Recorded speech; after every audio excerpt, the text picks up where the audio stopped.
All right, mine is Cliff Blazinski, aka Cliffy B, aka I didn't know anyone called him this, but he's also called Dude Huge. I call him that all the time. Dude Huge.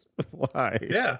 I called him the other day and I was like, "What's up, Dude Huge?" Oh, actually, there's an article here that says why we call him Dude Huge. Oh, please read it. Please, Spencer, tell us a bedtime story.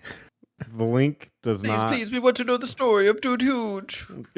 The link did not work. I think it must have been taken down. Anyway. I guess it's just Dude Normal today. If someone can look that up, that would be great. Get on it, Alex. What's your real story? What am I looking up? About? I was checking a text message. Why he's called Dude Huge? Why is he called? I'm just Dude Huge. I'm just looking that up. Yeah, just say why is he called Dude Huge? Is probably about Cliffy B. Anyway, I'll get going. So his first game was The Palace of Deceit, an adventure title he started at the age of 15. Okay. And then he started at Epic Games in 1992 after submitting his game Dare to Dream to the company's CEO, Tim Sweeney. Did not do well, but he ended up working on a game called Jazz Jackrabbit. I have no idea what that is. But apparently, I know what that is. Apparently, it did pretty well. It was a game that looks like it became their best-selling game in 1994 of all they've ever done at that point.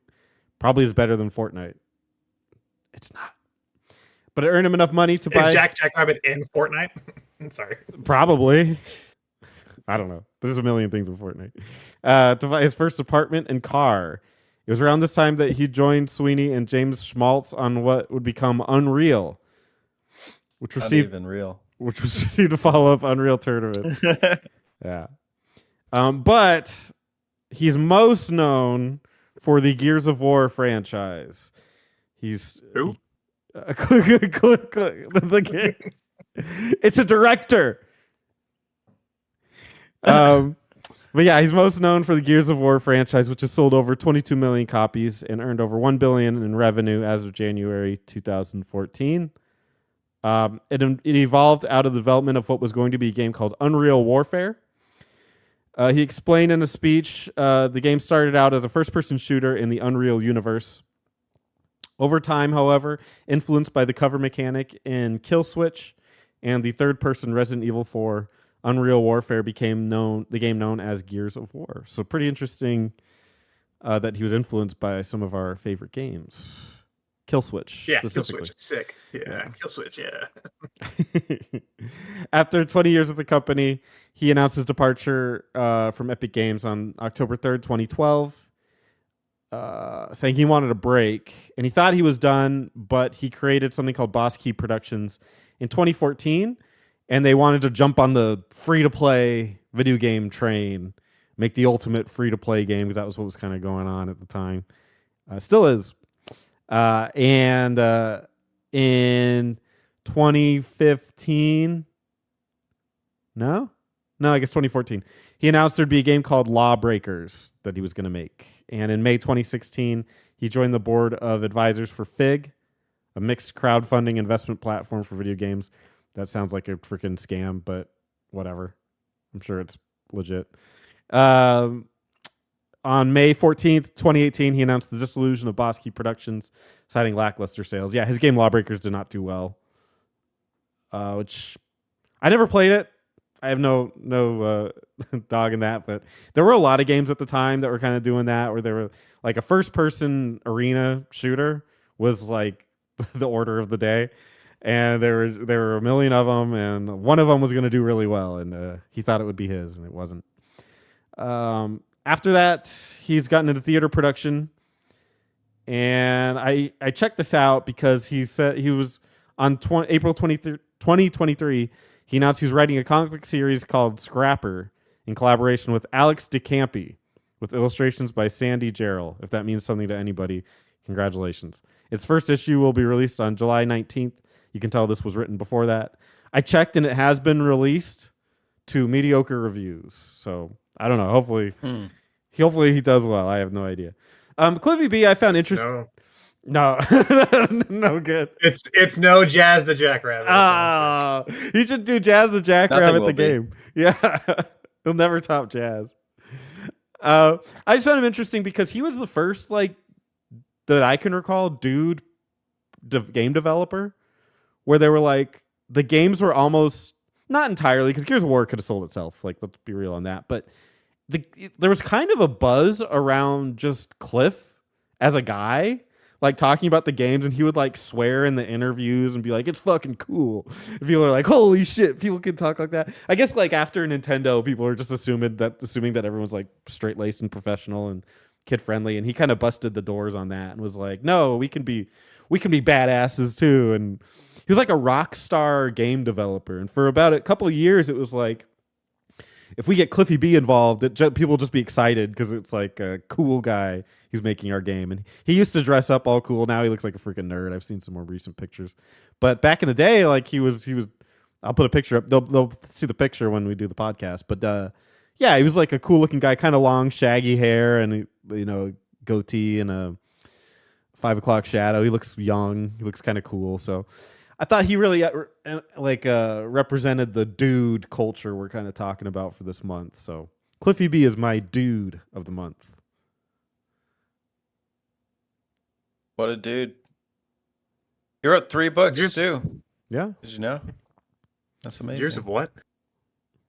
Exactly. That's the name of the game. You never played it? Gears of what?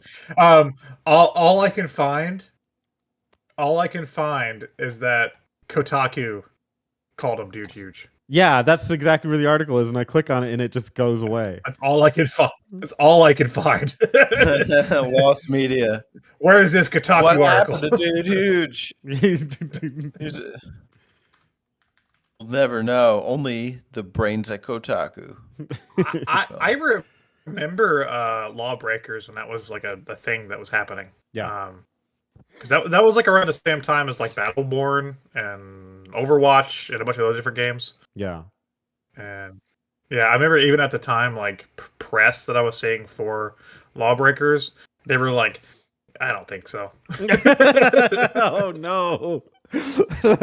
Yeah, I was like, oh, Cliffy's in trouble. Uh-oh, our boy Cliffy.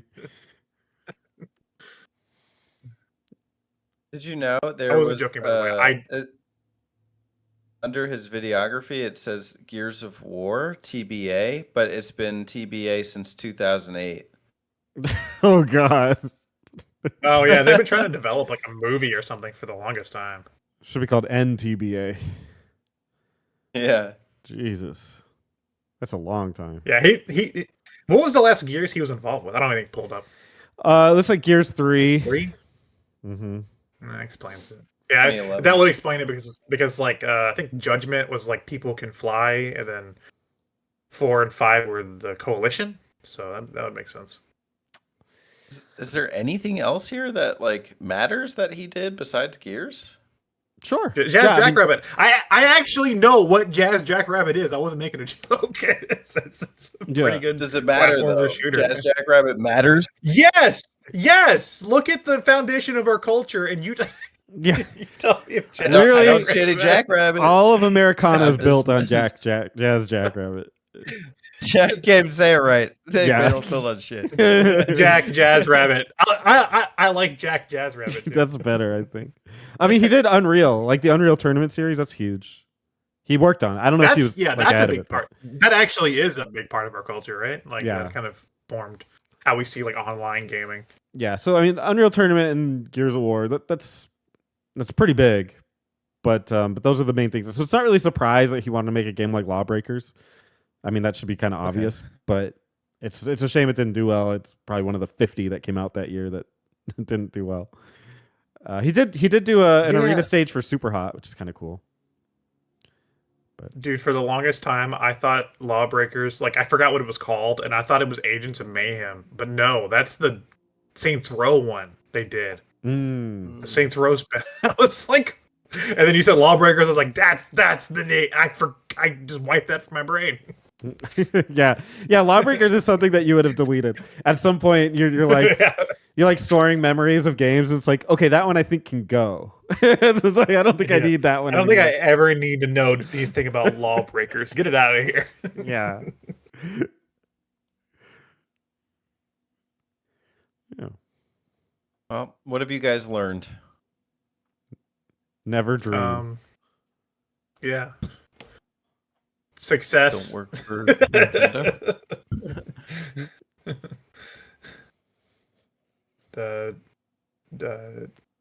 The industry will fuck you over. The industry is fucked up. Yeah, it's fucked. Hey y'all, don't forget to subscribe to them button mappers.